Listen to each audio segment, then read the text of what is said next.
धनुराशि 3 गोटी नक्षत्र 19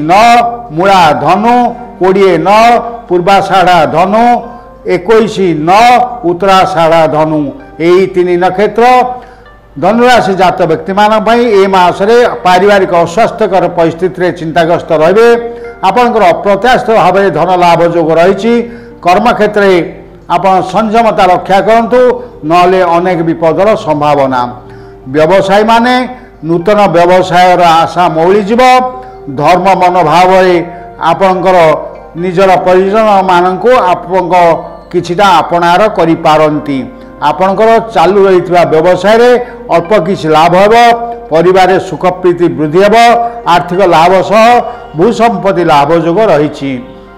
आपण ए मासरे घर पर नूतन उपकरण किनि पारंती कर्म क्षेत्र आप सहयोग पाइबे उपरिस्थ अधिकारी कृपा लाभ आपण करेंगे आपणकर स्वास्थ्य भल रही राशि जात महिला माने आत्मगर्वी हेबे एवं यही राशि जात छात्री छात्री माने पाठ पढ़ा प्रति विमुख रहिबे यही राशि जात व्यक्ति मानकर शुभ रंग होची हळदिया सतर्कता दिवस होची सेप्टेम्बर 17 18 अक्टोबर 6 एवं 7 आपण प्रत्यय ओं ब्रूं बृहस्पतये नमः पुनश्च कहूँ ओं ब्रूं बृहस्पतये नमः यही मंत्र 28 थर जप करने सहित तारांकर आराधना करंतु आपणकर निश्चित भाव में अधिक शुभफल पाइबे जन्मजात शुभ जोग थाए ताले अत्यंत शुभफल निश्चित पाइबे किंतु आपण कौन सी गुरुवार दिन आमिष भक्षण करंतु नाही